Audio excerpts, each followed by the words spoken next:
Մինչ փաստաբանի հետ զրուցելը նշեմ, որ ՀԴԳՄ անդամ Իշխան Սաղաթելյանի տանը խուզարկություններն իրականացվում են քննչական կոմիտեում քննվող վարույթի շրջանակներում դուք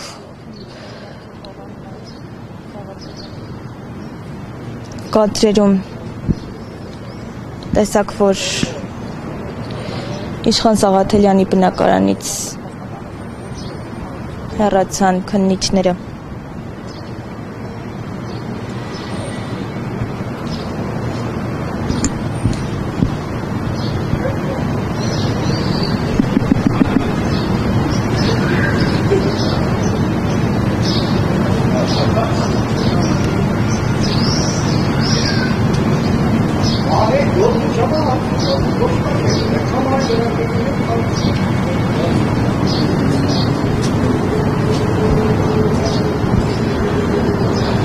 Քննչական կոմիտեից Փաստինֆոյին հայտնել են, որ քրեական վարույթի շրջանակում կատարվել են քննչական եւ վարույթային գործողություններ, սակայն թե ինչ վարույթի մասին է խոսքը, առայժմ չեն մանրամասնել։ Հիշեցնենք, որ այսօր վաղ առավոտյան իրավապահները ներխուժել են Իշխան Սաղաթելյանի բնակարան խուզարկության, ավելին փաստաբանին եւ պատգամավոր Գեգամ Մանուկյանին տևական ժամանակ թույլ չէր տրվում ներս մտնել։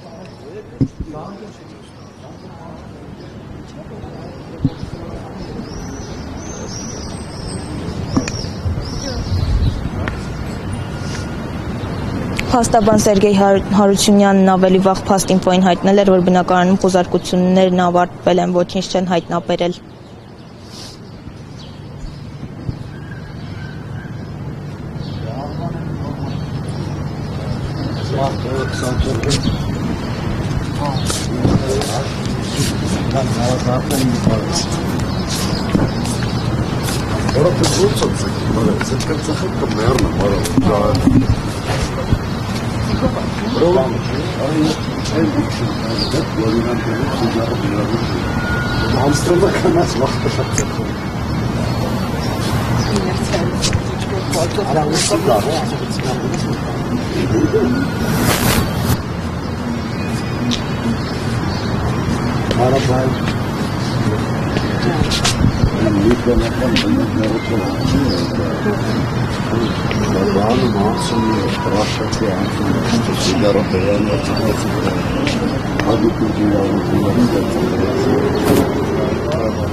Բայլիստով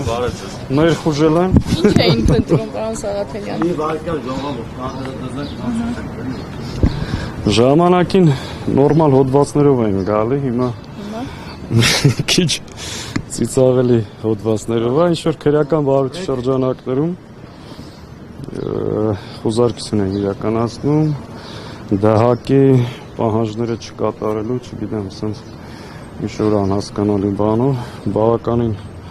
մեծ խմբով ամբողջ շենքը շրջափակել էին, չգիտեմ, քննչական մեծ խումբով, ծիծաղելու այս ամեն ինչ, էլի լուրջ։ Կան ինչ-որ բան Սաղաթելին գոնել։ Արգրավեցին տան զարդերը, որոշ կանխիկ գումար, սենց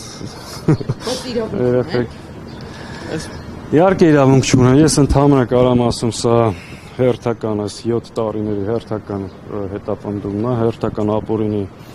գործընթացն է, դահակին ներգրավել են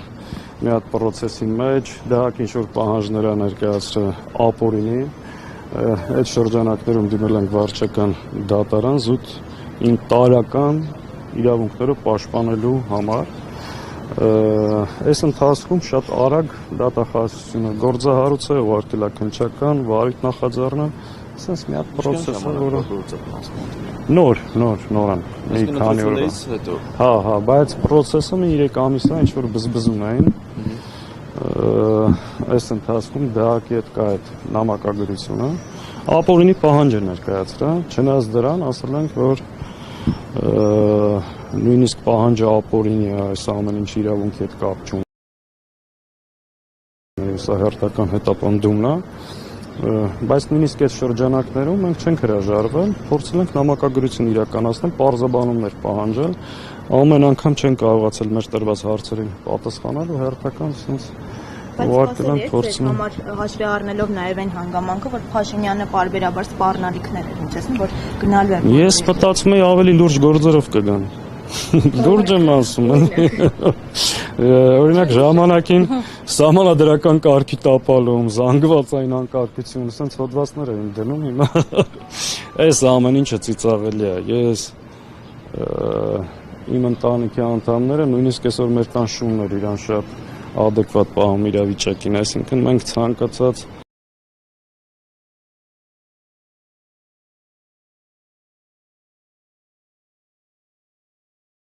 սցենարի պատրաստենք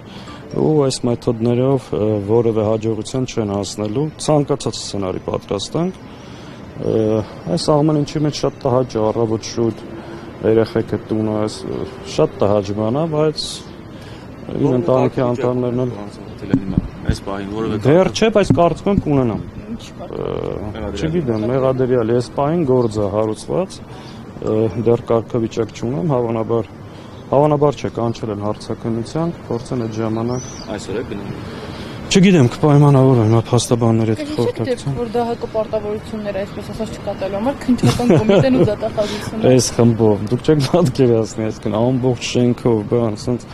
ծիծաղելի է, էլի լուրջ եմ ասում։ Մեջ ինչ էին քննում։ Փող։ Լուրջ եմ ասում, այսինքն ծիծաղելի է, ինչ ասեմ։ Որ ժամին են։ 8-ին։ 8-ին այն ինչ էին ասում, շնորհքով ներխուժել են, հա։ Օրենքի տարին համապատասխան։ Ինչ ասեմ, Ժողովուրդ ջան, այսքանը լավ մնացեք, ես այս ամեն ինչին, ես քննիչներին էլ ասում ենք, ամեն առավոտ սպասում ենք ինչ-որ մի հատ ուժային կառույցի հերթական ապօրինության։ Բոլոր հնարավոր միջոցներով իրավունքները մեր պաշտպանելու ենք, իսկ եթե մեկը հույս ունի, որ սրանից ընկրկելու ենք, նահանջելու ենք, չգիտեմ ինչ, ուղղակի լավ չեն ճանաչում ու կարծում ես 7 տարվա 8 տարվա անցած ճանապարհով պետք է արդեն իրենց եզրակացությունները արած լինեն։ Լավ մնացեք, շնորհակալ եմ, որ ստեղ։ Հարգելի հետևորդներ, մենք զրուցում էինք ՀՅԴԳՄ անդամ Իշխան